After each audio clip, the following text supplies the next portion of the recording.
오늘 마태복음 25장 이 말씀으로 이 제목은 그런즉 깨어있으라 라는 이 말씀의 제목으로 여러분들과 함께 이 말씀을 상고해 보려고 합니다.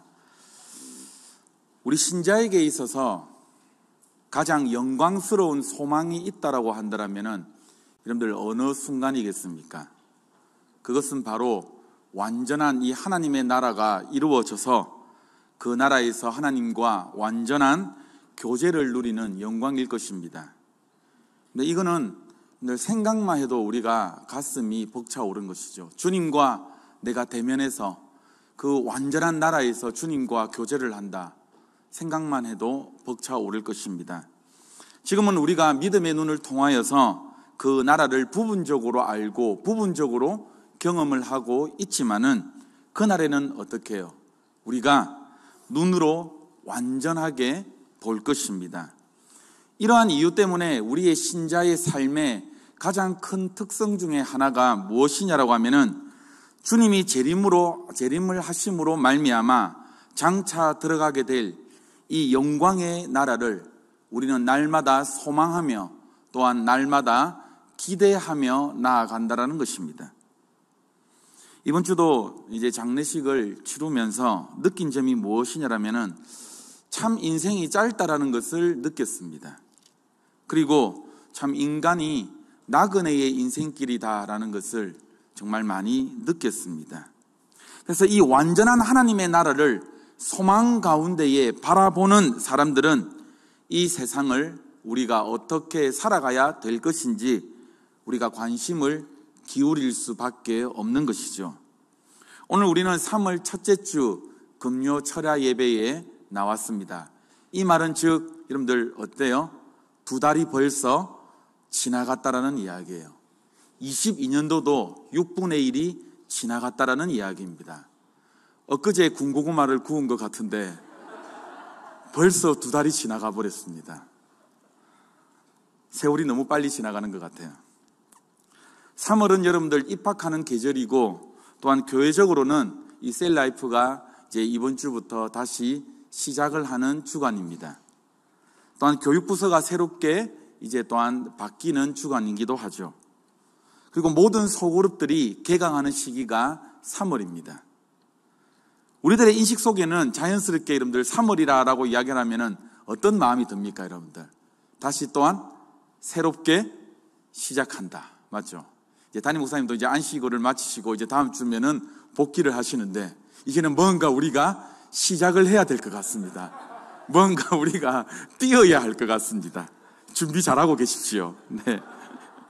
이 시점에서 우리가 이제 말씀을 살피고 우리가 또한 오늘 이 말씀을 연구함으로 말미암아 지난날의 우리의 삶을 다시 한번 점검을 해보고 또한 확인하고 우리가 또한 이렇게 이 새 학기를 맞이하면서 우리가 어떤 시점으로 어떠한 관점으로 우리가 나가야 될 것인지를 한번 점검하는 귀한 시간이 되었으면 좋겠습니다.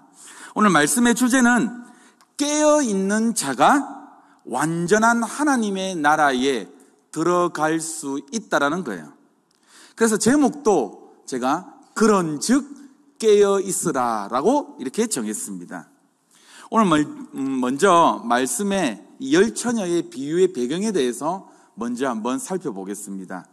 모든 성경의 여러분들 기록이 다 그렇지만은 마태복음 저자 이 마태 역시 이 마태복음을 기록할 때에 되게 조직적으로 이렇게 이 사건의 내용을 기록을 한 것을 우리는 볼 수 있습니다. 마태복음은 총 여러분들 예수님의 몇 개의 설교로 여러분들 이루어져 있습니까? 몇 개의 설교로 이루어졌어요? 총 5개의 설교로 이루어져 있죠. 모르시는 분들은 통근통독이나 바이블키 들어오시면은 이런 것 좀은 이제 마스터 다 할 수가 있습니다. 첫 번째 설교는 무엇이냐? 5장부터 7장까지 산상수훈 설교입니다. 그리고 두 번째 설교에는 10장의 제자파송 설교입니다. 그리고 13장에서는 천국 복음, 천국 나라에 대해서 비유로서 이제 설교하는 내용인데 시가, 견우, 보증거 이렇게 해가지고 총 7개의 이 천국에 관한 비유가 나와 있습니다. 그리고 네 번째로는 마태복음 18장에 교회의 질서와 권징에 관한 설교가 나오고요. 그 다음에 마태복음 23장부터 25장까지는 종말에 관한 설교가 나옵니다. 그래서 이 설교들 사이사이에 어떤 사건들이 나오느냐? 병고침 사건들이 나오고 또한 여러 가지 사건들이 삽입되어 가지고 나오는 거예요. 그래서 총 5개의 설교가 이렇게 있고 그 중간중간에 사건들이 있다라고 보시면 되는데요, 마태복음은. 근데 재미나는 것은 무엇이냐? 예수님께서 이 5편의 설교를 하신 다음에 꼭 예수님께서 뭐냐면은 예수님께서 무엇을 마치심에라는 말씀이 또한 잘 나타나 있어요. 이렇게 11장 1절부터요 보면은 무엇을 마치심에, 또 13장 53절에 보면은 마치심에라는 이렇게 말씀이 조직적으로 잘 정리가 되어 있는 것을 우리는 볼 수가 있습니다. 그런데 오늘 우리가 살펴보고자 하는 이 말씀은 그러면 여러분들 25장 말씀이죠. 맞죠? 그러면 여러분들 아까 제가 설명을 했습니다. 그러면 총 5개의 설교 중에서 몇 번째 여러분들 설교에 해당되는 내용입니까? 5번째에 해당되는 내용. 5번째 아까 해당되는 내용이 어떤 내용이라고 했어요? 종말에 관한 설교 부분입니다. 그러니까 이 비유가 종말에 관한 비유라는 것을 우리가 구조적으로 문맥적으로 우리가 알 수가 있는 것이죠. 그런데 오늘 25장 이 말씀을, 이 비유의 말씀을 예수님께서 하시기 전에 어떤 사건이 있었냐라고 하면은 24장 말씀을 보니까는요, 예수님께서 제자들에게 뭐라고 말씀을 하시냐라면은 예루살렘 성전이 파괴가 될 것이다, 무너질 것이다 라고 제자들에게 말씀합니다. 그때의 제자들이 예수님께 이러한 질문을 합니다. 아니, 이 예루살렘 성전이 무너질 때가 과연 언제입니까?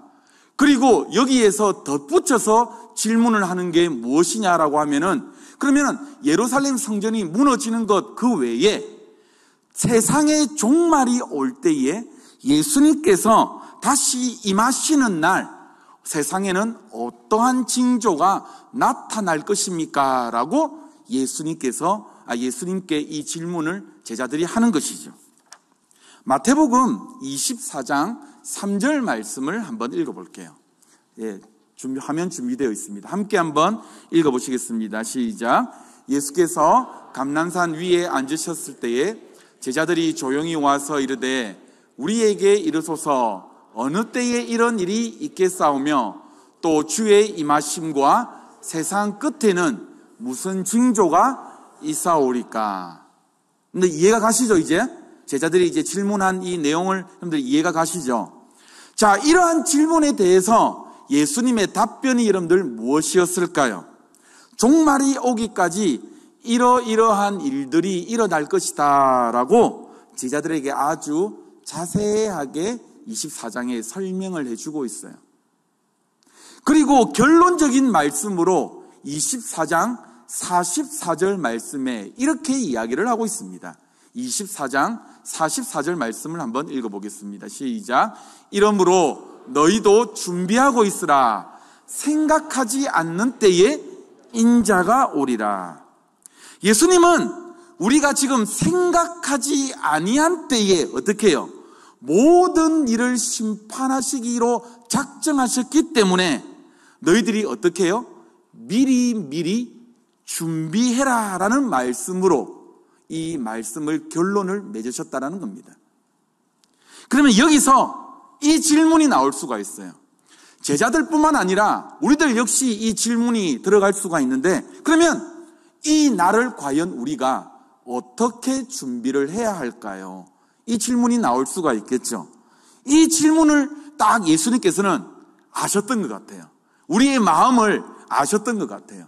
그래서 이 점을 염두에 두시고 오늘 본문인 25장의 말씀인 3가지의 비유의 말씀을 해주십니다. 그래서 오늘 10처녀의 비유의 말씀은 이러한 맥락에서 3가지의 비유를 말씀해 주셨는데, 너희들이 이렇게 준비해라 라는 말씀 가운데에 무엇입니까? 첫 번째의 비유의 말씀이다 라고 생각하시면 돼요. 우리 중고등부 청년들 이해가 되죠?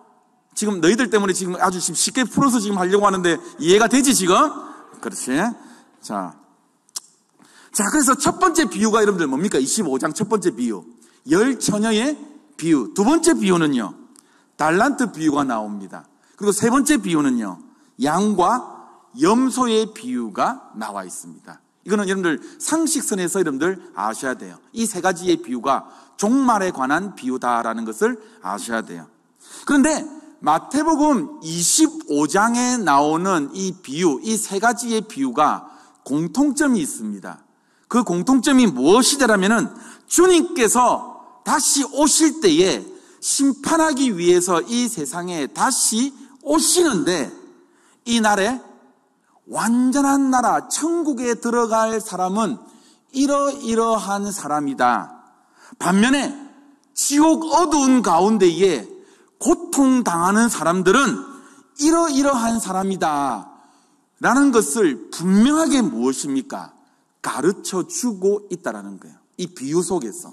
그거를 우리가 25장 말씀을 읽으시면서 이것을 캐치해내셔야 됩니다. 특별히 오늘 본문인 말씀, 이 10처녀 비유라는 말씀은요, 주님이 심판주로 재림을 하시는데 과연 어떠한 사람들이 그 나라에 들어갈 수가 있을 것인가? 이것이 예수님께서 이 비유를 하신 목적이다라는 것이죠. 그런데 예수님께서 이 비유를 말씀하시면서 뭐라고 말씀하시냐면은 25장 1절 말씀 한번 보세요. 첫 단어가 여러분들 무슨 단어로 되어 있습니까? 그때에 천국은 마치 뭐라는 겁니까? 등을 들고 신랑을 맞으러 나간 10처녀와 같다 합니다. 예수님께서 심판주로 오실 그때에,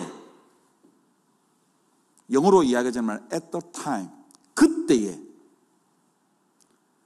이것이 주님 영광 중에 심판의 재림주로 오실 것이다 라는 것이죠. 그리고 본문 또한 1절 말씀에서 10처녀와 같다 하리니 라는 말은 헬라어 원어 성경을 보니까는 미래 시제로 되어 있어요. 그러니까 너희들이 10처녀와 같게 될 것이다 라는 미래 시제로 되어 있습니다. 그러니까 영어 성경을 보니까는 will be like 10 virgins 라고 나와 있어요. 그러니까 너희들이 10명의 처녀와 같게 될 것이다 라고 이렇게 이야기하고 있는 것이죠. 따라서 주님이 그 영광 가운데에 임하시는 그날에 우리가 어떤 준비를 하고 있을지를 미리 지금 예수님께서 어떻게 하십니까? 보여주시고 말씀해 주심으로 말미암아 우리가 이 세상에서 어떤 준비를 하고 살아가야 될 것인지 이것을 깨닫고 또한 우리가 살게 하기 위해서 예수님께서 뭐랍니까? 지금 이 비유의 말씀을 하고 계신다라는 거예요. 이런 의미에서 오늘 이 10처녀의 비유는 너무나도 우리에게 중요한 메시지입니다. 왜? 이 비유를 정확하게 깨달아야지만 어떻게 해요? 우리가 어떻게 합니까, 여러분들? 천국에 들어갈 수가 있으니까는요. 10처녀 비유는요, 우리가 수없이 많이 들어왔던 비유입니다. 맞죠? 저도 이제 중고등학교 시절에 이 10처녀 비유 가지고 성극을 했던 게 이제 기억이 나는데, 아마 신앙을 생활을 조금 오래 하신 분들 같은 경우에는 이것 가지고 성극도 많이 해봤고 그다음에 아마 많이 들어봤을 내용입니다. 그런데 너무 익숙한 내용인데요, 학자들 간에 조금 견해가 의견이 분분한 내용인데 이것까지는 알 필요는 없고, 어쨌든 이 비유의 내용을 한번 살펴보자라고요. 한번 살펴보면은 몇 명의 처녀가 있습니까, 여러분들? 10명의 처녀가 있습니다. 이게 여기서 10명이 다 신부라는 말이 아니고 이 고전 이 문학을 보면은 들러리예요, 들러리. 신부의 들러리입니다. 자, 그런데 그 중에 5처녀는 여러분들 어떻게 해요? 지혜롭고 5처녀는 어떻게 합니까, 여러분들? 미련하다라고 나와 있어요. 근데 미련한 처녀는 등을 가지고 있지만 여러분들 뭐가 없었어요? 우리 학생들 뭐가 없었어? 기름이 없었죠. 맞죠? 반면 지혜로운 처녀는 등도 가지고 있었고 뭐도 가지고 있었습니까? 기름도 가지고 있었습니다. 그런데 신랑이 어떻습니까? 너무 늦게 옵니다. 그런데 한밤중에 신랑이 왔다라는 이제 소리가 들려요. 제가 이렇게 문헌을 살펴보니까 이때의 이 등은 우리가 흔히 이야기하는 기름을 꽉 채워놓고 밝히는 그런 호롱불 같은 등이 아니라 일반적으로 횃불이래요. 횃불. 헝겊을 싸가지고 기름을 묻혀서 있지 않습니까? 횃불인데 이 횃불이 보통 기름을 묻히면은 한 10분에서 15분 정도 탄답니다. 그렇기 때문에 기름을 옆에 항상 준비를 해야 되고, 또한 헝겊이 다 타면 어떻게 합니까? 헝겊도 다시 갈아 끼워야 되고 준비해야 될 것이 되게 많다라는 거예요. 그러니까 신랑이 온다라고 하면은 뭐예요? 들러리들이 이 불을 밝히면서 신랑을 맞이하는 이 결혼의 풍습이 있다라는 겁니다.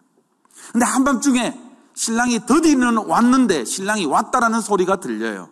이 소리를 들은 이 처녀들은 이제 일어나서 등불에 불을 붙이려고 합니다. 이때에 기름을 준비하지 않는 미련한 5 처녀, 지혜로운 처녀에게 어떻게 합니까?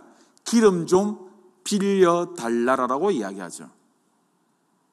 그런데 지혜로운 처녀는 생각을 해보니까는 내 것도 쓸 것도 모자라니까 어떻게 해요? 차라리 밖에 사서 오라라고 이야기합니다. 그래서 미련한 처녀들이 빨리 가서 기름을 사야 되겠구나라고 하는 그 찰나에 어떻게 되어버립니까? 신랑은 와버리게 되고 문은 어떻게 되어버려요? 닫히게 되어버립니다. 오늘 이게 스토리예요. 이미 문이 닫힌 후에 아무리 5 처녀가 문을 열어달라고 해도 내가 너희를 어떻게 해요? 도무지 알지 못한다라고 문을 열어주지를 않습니다. 여러분, 이 비유의 내용이 의미하고 있는 바가 과연 무엇일까요? 우리는 이 의미를 파악하기 위하여서 이 본문을 읽을 때요, 사소한 것에 너무 집중하시기를 말기를 바랍니다. 예를 들면 10명의 숫자가 의미하는 게 과연 무엇일까? 처녀의 의미가 무엇이지? 등이 의미하는 것이 과연 무엇일까? 기름이 의미하는 바가 과연 무엇일까? 이는 등등의 사소한 문제에 너무 여러분들 관심은 기울이지 마십시오. 이 문제를 바르게 여러분들 이해하기 위해서는 비유와 우화와 풍류를 여러분들 구분을 해내실 줄을 알아야 됩니다.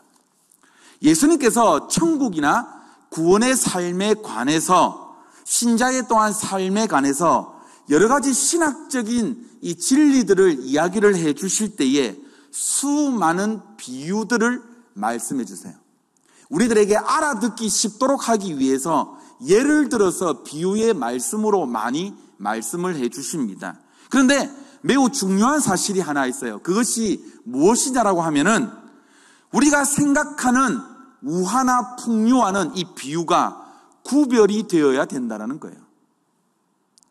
비유라는 이 헬라어 단위는 뭐냐면은 옆에 놓다라는 말과 던진다의 합성어예요. 그러니까 이 비유는 쉽게 말해서 여러분들 뭐냐면은 한 가지의 뜻 외에는 절대로 다른 뜻을 가질 수가 없다라는 겁니다. 그러니까 예수님께서 풍류나 우화는요, 독자들이 보는 관점에서 여러 가지로 해석이 다양합니다. 그러나 비유만큼은 어떻게 해요, 여러분들? 이 뜻은 한 가지입니다. 비유는요, 절대로 다른 의미를 붙여서 여러분들 해석해서는 절대로 안 되는 거예요. 그래서 예수님께서 비유를 사용하실 때도 뭐냐면은 이 비유의 뜻에 대해서 정확하게 말씀을 해주셨어요. 그리고 전후 문맥상을 살펴봤을 때에 이 비유가 무엇을 의미하는지를 우리는 유추해낼 수가 있습니다. 왜 제가 이렇게 강조를 하냐라고 하면은 비유를요, 다르게 여러분들이 관점으로 계속 보기 시작하면은 여러분들 뭐가 되느냐? 이단이 됩니다. 그게 바로 신천지예요. 짝풀이 비유, 무슨 비유. 그러니까 여러분들 단어 하나에 의미를 붙이고 이것을 영적으로 막 해석을 하고 막 이렇게 돼버리면은 이단이 되어버립니다. 그렇기 때문에 비유만큼은 여러분들 어떻게 해요? 원 뜻이 있다라는 거예요. 자, 그러면 오늘 말씀에 나오는 10처녀 비유에서 이 10명의 처녀이나 등이나 기름에 특별한 의미가 있다 없다? 없다라는 겁니다. 없어요. 특별히 많은 사람들이 이 기름에 대해서 성령으로 해석하려는 시도가 굉장히 많이 있습니다. 하지만 여러분들 생각을 해보세요. 이 기름을 성령으로 만약 여러분들이 이해를 했다라고 한다면은 우리는 여러분들 어떻게 됩니까? 성령을 가지고 있다라가 여러분들 성령이 어떻게 되어버립니까? 소멸하게 되는 일이 발생을 합니다. 그리고 성령이 떨어지면은 여러분들 어떻게 됩니까? 다시 밖에 나가서 여러분들 사가 와야 됩니다. 저 이마트 가서 하나 사오십시오. 이렇게 해야죠. 성령은 그러면 여러분들 시간이 지나면은 기름이 있다가 없어지는 것처럼 자연적으로 성령이 있다가 없어지는 겁니까? 아니에요. 삼위 하나님 가운데에 한 분이신 성령님은 한 번 우리 가운데에 계시면은 어떻게 합니까? 우리가 영원토록 어떻게 합니까? 함께 계시는 거예요. 드웰링하는, 함께 계시는, 함께 우리와 거주하는 겁니다. 이거예요. 또한 성령님은 우리가 돈을 주고도 사실 분이 그러니까 살 수 있는 분도 아니다라는 거예요. 이렇게 볼 때에 이는 비유에 작은 막 설명을 부여하는 일들, 이런 것들이 이제 뭐냐면 이제 저 바이블키에서 막 이야기를 하거든요. 뭐 선한 사마리아 비유에서도 주막을 교회로 본다든지, 선한 사마리아인을 예수님을 본다든지, 이런 것들은요 정말로 알레고리적 설교예요. 잘못된 비유, 잘못된 해석입니다. 그래서 오늘 열처녀 비유도 예수님께서 말씀하신 의도가 분명하게 있는데 그것은 무엇이다? 종말의 때에 성도들이 뭐 하는 겁니까? 준비를 해라라는 거예요. 종말 때에 성도들이 어떠한 자세로 살아가야 되는지에 대한 태도에 관한 본문이다라는 것이죠. 그리고 또한 무엇이냐? 그 종말의 때에 깨어있는 것을 목표로 삼고 있습니다. 자는 것이 아니라. 근데 여기서 다시 한 번 더 우리가 생각을 해봅시다. 오늘은 좀 생각을 많이 하셔야 돼요. 깨어있다라고 우리가 일반적으로 생각을 한다라고 하면 다섯 처녀의 구불이요, 신랑이 왔을 때에 미련한 자들은 자고 있고 슬기로운 처녀들은 여러분들 어떻게 해요?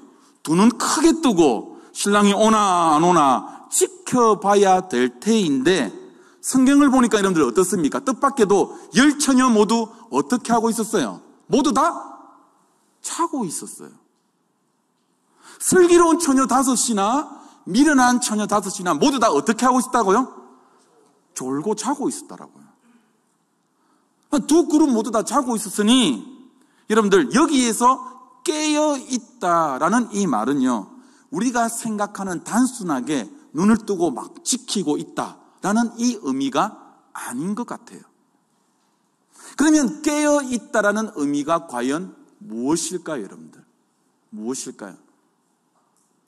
24장 후반부의 말씀을 보면은요, 우리가 유추해 볼 수가 있는데, 24장 후반부에는요, 지혜롭고 충성된 종과 악한 종으로 비유된 내용이 등장을 합니다. 그런데 여기에서 깨어있다라는 의미를 우리는 정확하게 유추를 해낼 수가 있어요. 24장 45절 말씀을 한번 읽어봅시다. 24장 45절 말씀입니다. 함께 읽겠습니다. 시작. 그 집 사람들을 맡아 때를 따라 양식을 나눠줄 자가 누구냐? 24장 45절 말씀을 보면은요, 바로 이 말씀이 종말의 때를 기다리는 자세를 정확하게 표현해주는 말씀입니다. 시간을 보내며 허비하며 종말의 때를 기다리고 있는 삶이 아니라 24장 45절 말씀을 보니까 뭐라는 겁니까?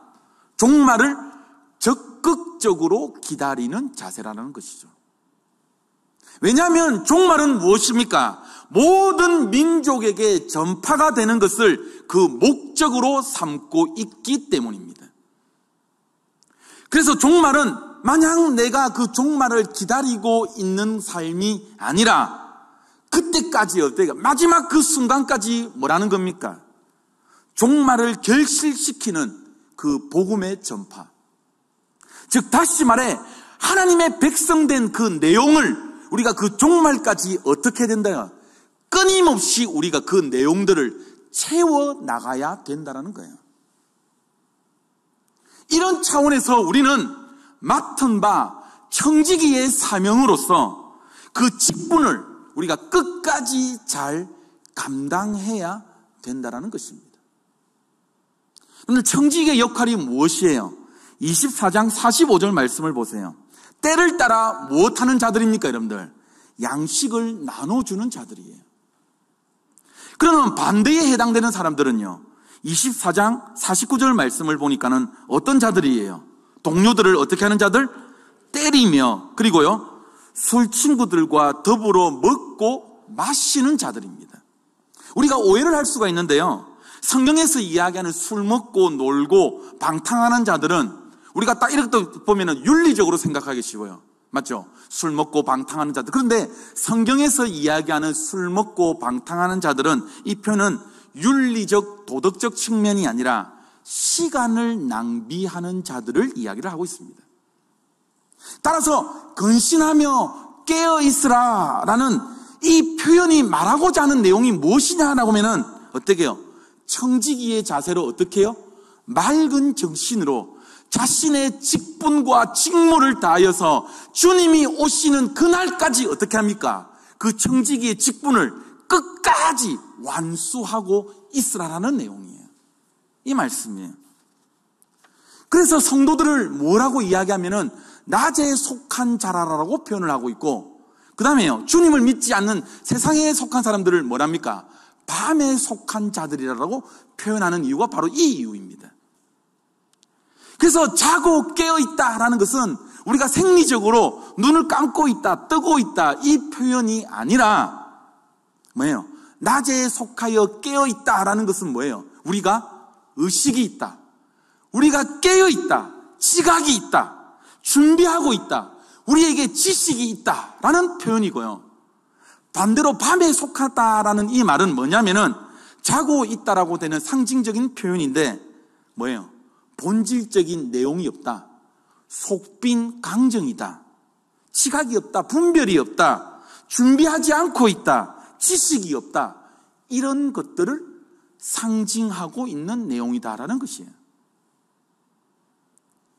그래서 마태복음 23장 말미에서 충성되고 지혜 있는 종과 이 악한 종의 비유를 우리가 봤을 때에 지금 이 열처녀의 비유가 우리에게 가르치려고 하는 이 무엇을 가르치려고 하는지를 우리는 힌트를 얻게 됩니다. 왜? 24장 42절 말씀에서도 생각지도 않은 날에 그 시간에 그 종의 주인이 이르리라 라고 말씀하고 있고, 오늘 본문 25장 13절 말씀에도 한번 봐요. 마지막 말씀 한번 읽어봅시다. 시작. 그런즉 깨어있으라. 너희는 그날과 그때를 알지 못하느니라. 둘이 어떻게 합니까, 여러분들? 동일한 말씀이에요. 이거는 둘 다 시간을 맞추려고 하는 것이 아니라 여러분들 뭐예요? 어느 날, 어느 시에 예수님이 올지도 모르니까는 어떻게 해요? 시간을 맞추려고 하지 말고 어떻게 해요? 아무 날, 아무 시도 괜찮을 만큼 너희들이 그 자세와 준비를 하고 있으라라는 말씀이에요. 깨어있음이 밤새워 눈을 밝히고 있음이 아니라 뭐예요? 아무 때도 괜찮은 것. 언제든지 내가 그 일이 닥쳤을 때에 그 일을 수행할 수 있는 그 수준과 내용을 우리 가운데에 채워라라는 것이죠. 남자들 군대 가봐서 잘 알겠지만은 5분 대기조 알고 있죠, 맞죠? 같이 잠을 잡니까, 안 잡니까? 다 자요. 그러나 여러분들 뭡니까? 만약에 5분 대기조에 사인이 울리면은 어떻게 합니까? 바로 여러분들 5분 안에 어떻게 됩니까? 군장을 싸고 그 출동 장소까지 나가는 게 5분 대기조입니다. 근데 이등병 때는요, 힘들어요. 막, 진짜 FM대로 막 거꾸로 침상 거꾸로 자고 군화 안 벗고 자거든요. 그런데 조금 병장이 되면 어떻게 되는지 압니까? 얼마나 익숙한지요. 군화 다 벗고 자도 됩니다. 약간 또 이래 말하면 좀 그렇지만은, 예.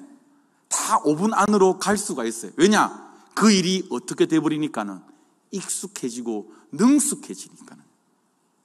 그러니까 오늘 이 말씀이 뭐냐면은 이러한 준비와 이런 태도를 가져라라는 말씀이에요. 그래서 여러분들 열처녀 비유로 이야기하자라고 하면은 신랑이 온다라고 이야기 안 하면은 여러분들 어떻게 하면 돼요? 자고 있다가 어떻게 해요? 깨어나서 또 어떻게 해요? 불 붙이면 되는 거예요. 쉽죠, 여러분들? 주님이 언제 오시나? 주님이 이제 오늘 오시나 내일 오시나? 막 이렇게 계속 긴장하며 살고 있는 게 아니라 평소에 어떻습니까, 여러분들? 훈련을 하고 오시면은 어떻게 해요? 불만 붙이면은 된다라는 말씀이 오늘 이 말씀입니다. 이게 오늘 핵심되는 내용이에요. 그러면 등에 기름이 있다, 등에 기름이 없다라는 것은 여러분들 무엇일까요? 우리의 신앙생활이 어때요? 언제라도 괜찮은 수준과 그 괜찮은 내용과 그 괜찮은 상대에 있는 것과 반대로 여러분들 뭐라고요? 그렇게 있지 못하는 상태를 바로 기름이 있는 것과 기름이 없는 것을 이야기를 하고 있는 것이죠. 기름이 없는 상태, 준비되지 못한 상태, 이 악한 종을 심판하면서 벌하고 꾸짖는 이 심판의 기준이 나와요. 24장 51절 말씀에 나옵니다. 24장 51절 말씀을 한번 읽어봅시다. 시작. 어미 때리고 외식하는 자가 받는 벌에 처하리니 거기서 슬피 울며 엄하게 심판하면서 벌하고 꾸짖는 그 내용 가운데에 오늘 여러분들 눈에 띄는 단어가 여러분들 뭡니까? 여기서 외식이라는 단어입니다. 외식이라는 것이 여러분들 뭐예요? 표현하는 겉모습만 있다라는 거예요.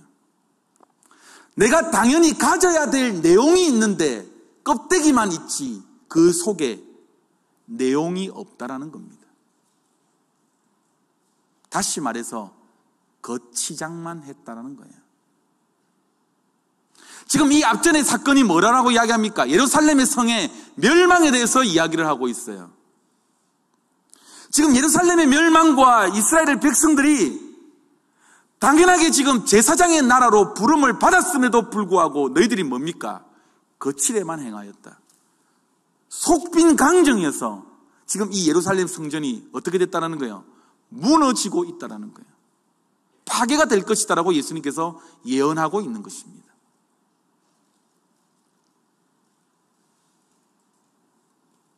화 있을진저 너희 외식하는 서기관과 바리새인들아, 너희가 천국 열쇠를 가지고 있으면서도 너희도 들어가지 못할 뿐더러 또한 어떻게 해요? 남도 들어가지 못하게 하였다.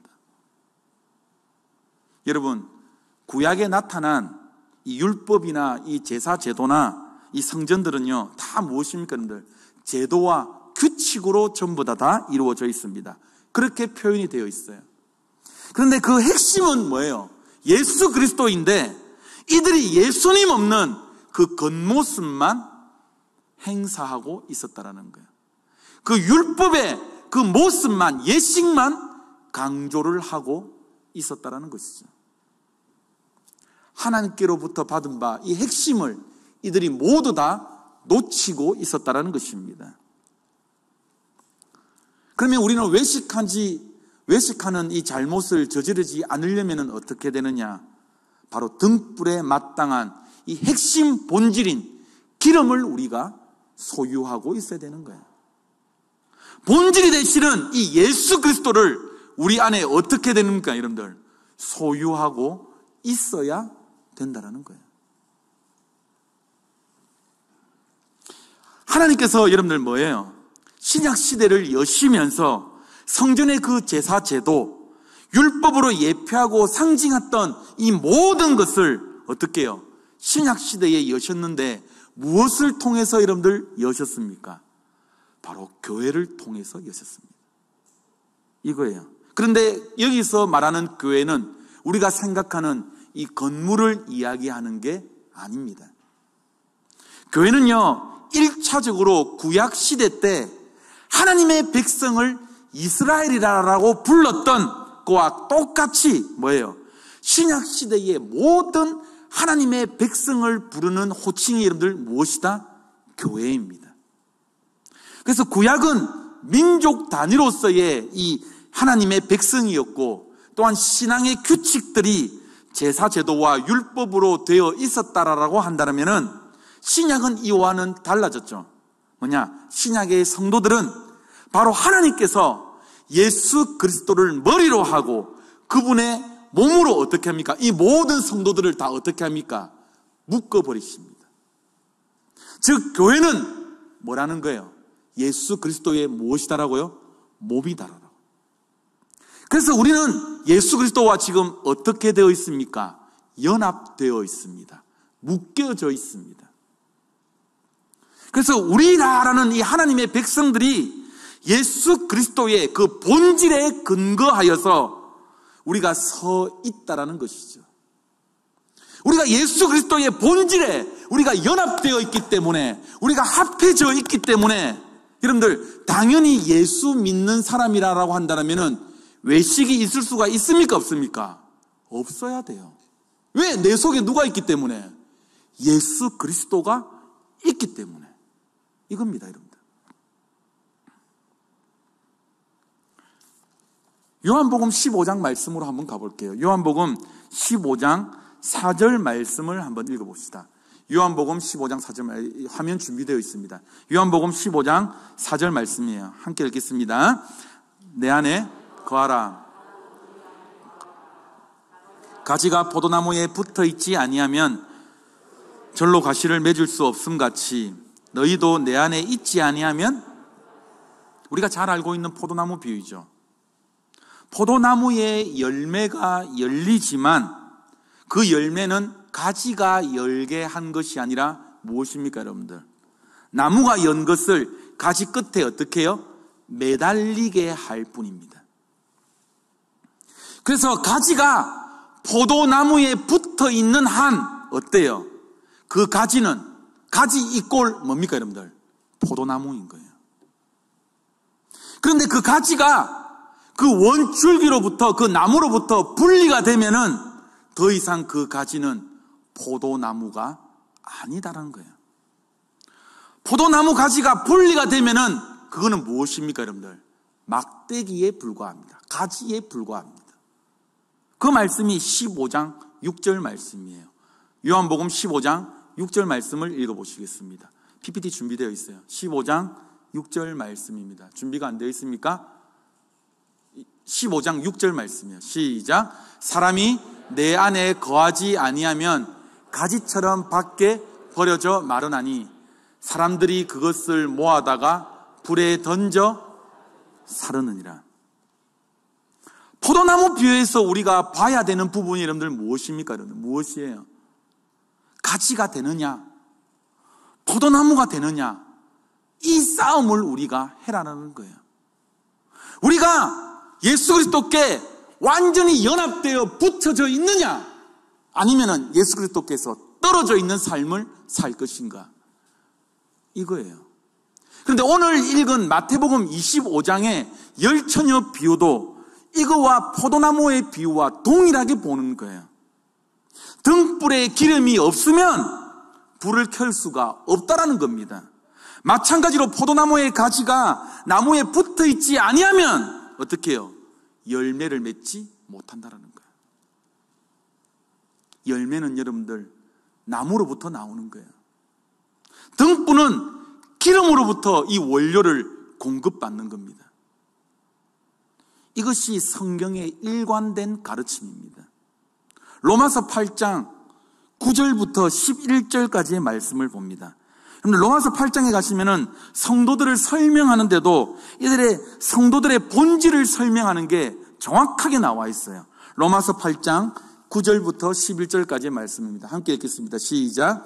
만일 너희 속에 하나님의 영이 거하시면 너희가 육신에 있지 아니하고 영에 있나니 누구든지 그리스도의 영이 없으면 그리스도의 사람이 아니라, 또 그리스도께서 너희 안에 계시면 몸은 죄로 말미암아 죽은 것이나 영은 의로 말미암아 살아있는 것이니라. 예수를 죽은 자 가운데서 살리신 이의 영이 너희 안에 거하시면 그리스도 예수를 죽은 자 가운데서 살리신 이가 너희 안에 거하시는 그의 영으로 말미암아 너희의 죽을 몸도 살리시니라. 아멘입니까? 예수를 믿으면 여러분들 어떻게 됩니까? 주의 영이신 성령님이 우리 안에 거하시게 됩니다. 주의 영이 없는 자는 구원받은 자가 아닌 것이죠.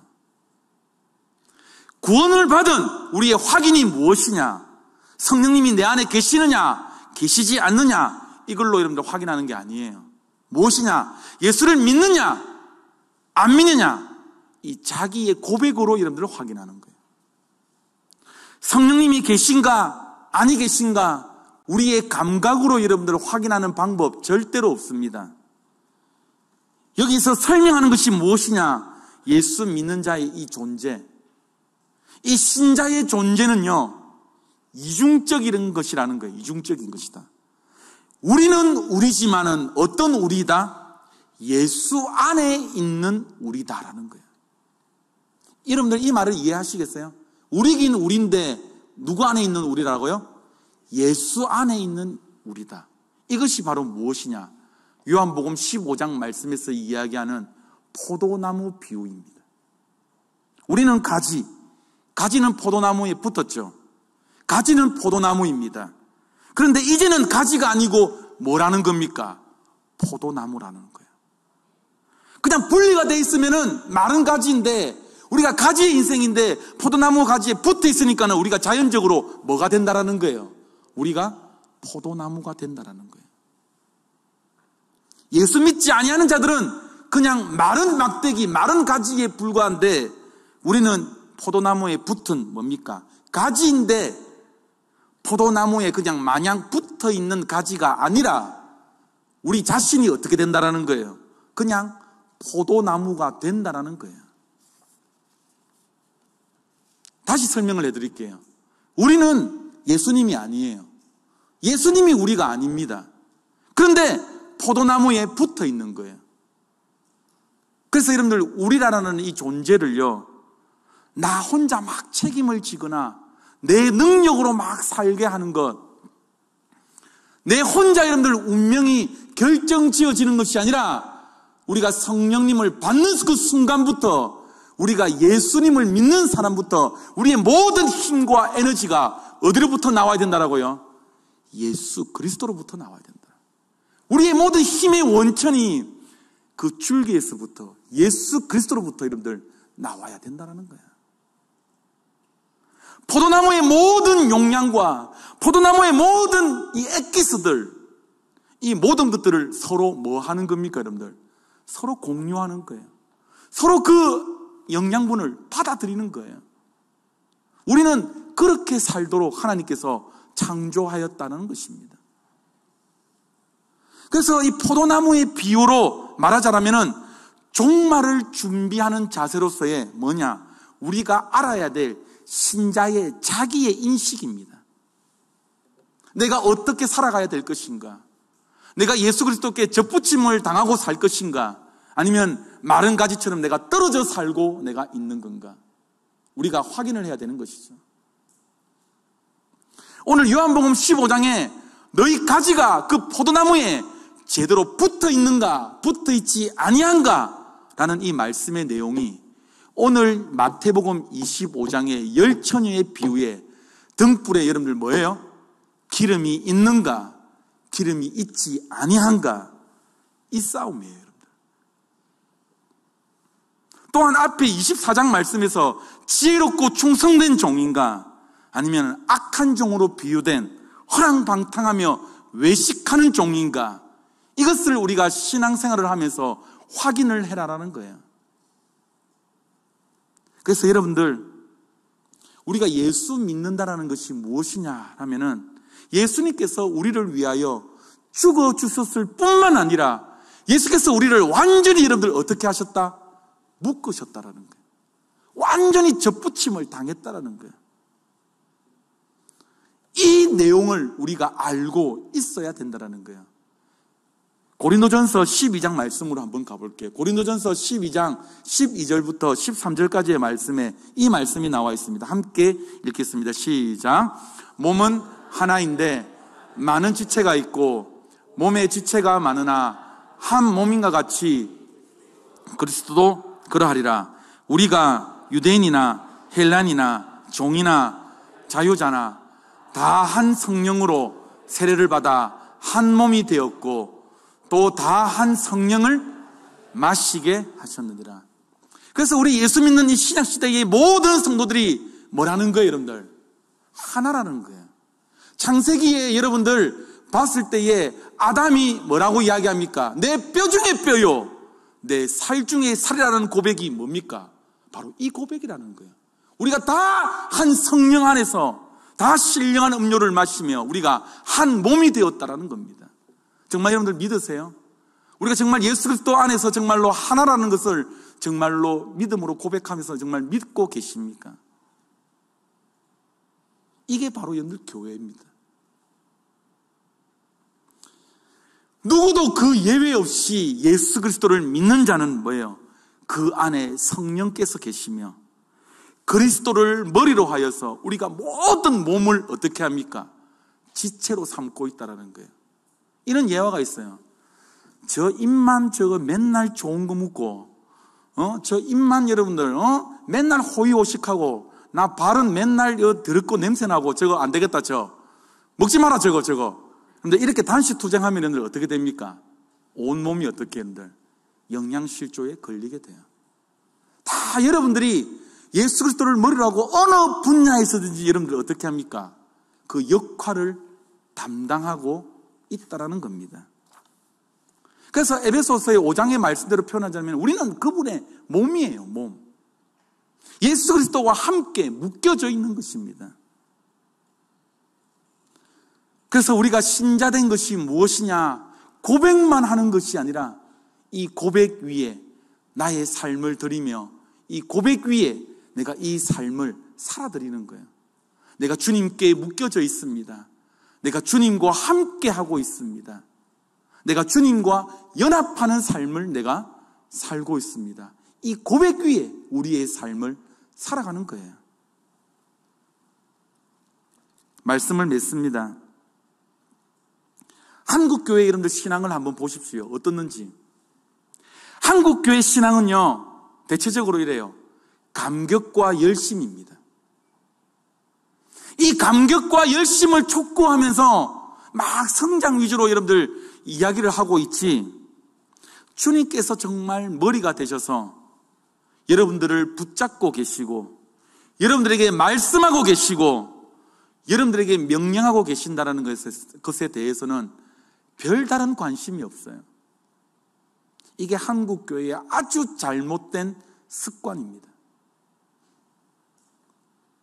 여러분들, 우리가 바라보는 이 종말, 우리가 바라보는 이 신자의 현실이 여러분들 무엇입니까? 이 종말을 향하여 우리가 무엇으로 부름을 받았습니까? 청지기로서 여러분들 부름을 받았어요.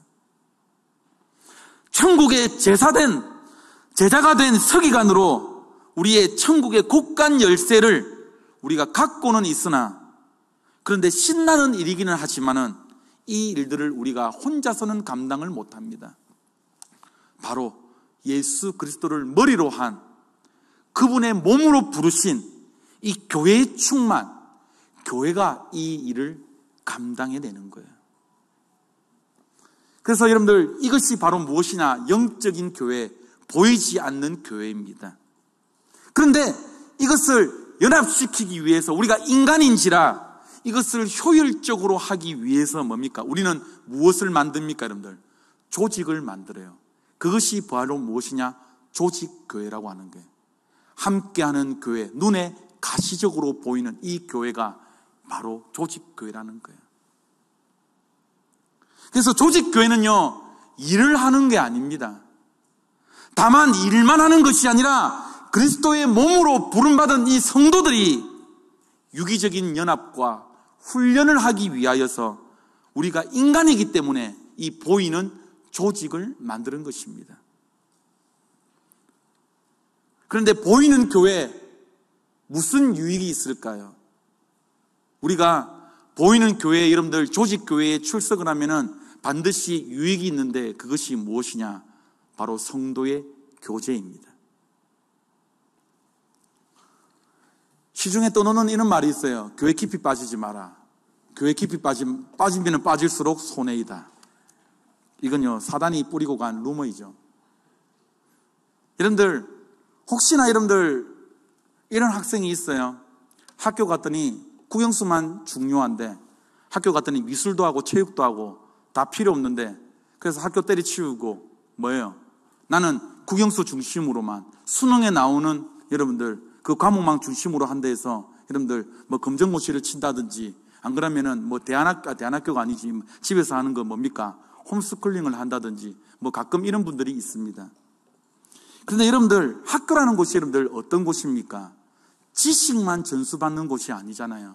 그 안에서 아이들과 뭐 하는 겁니까, 여러분들?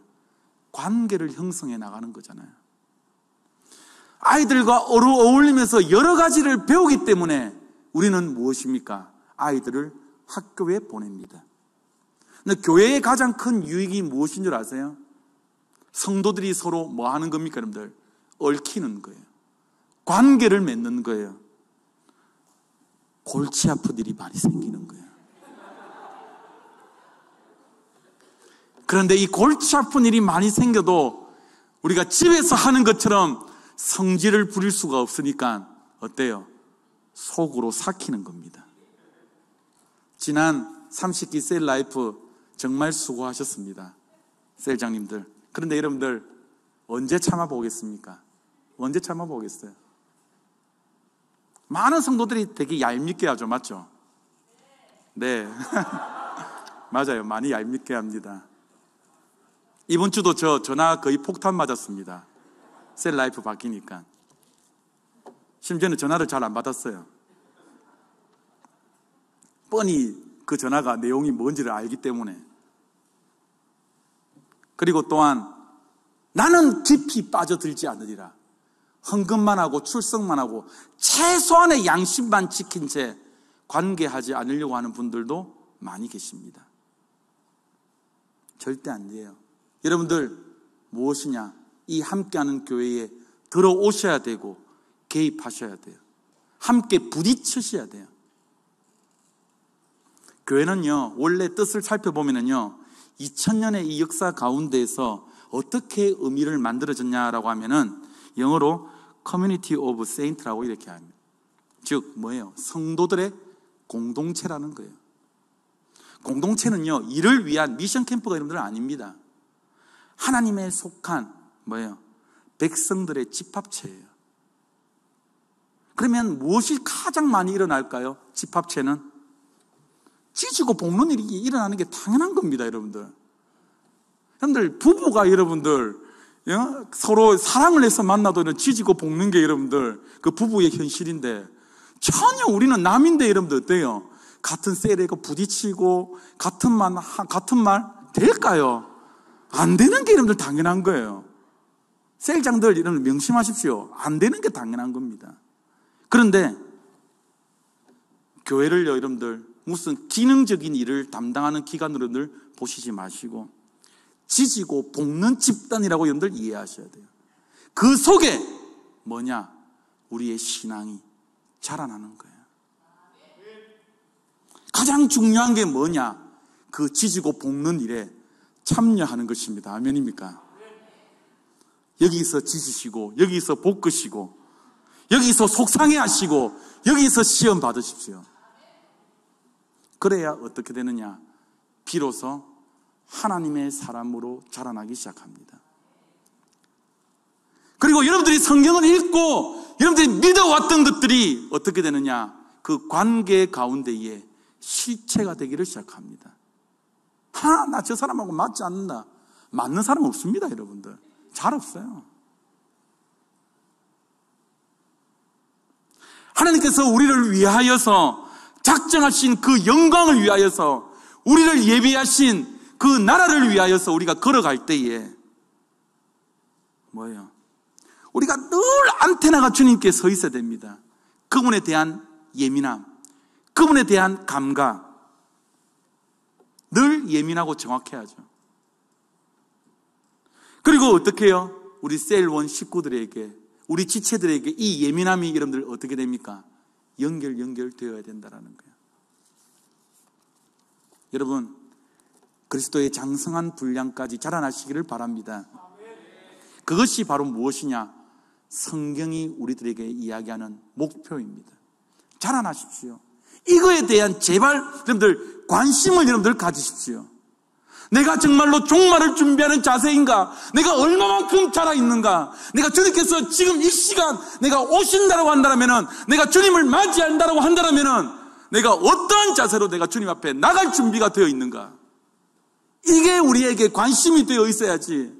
우리는 늘 다른 곳에 관심이 되어 있다라는 거예요.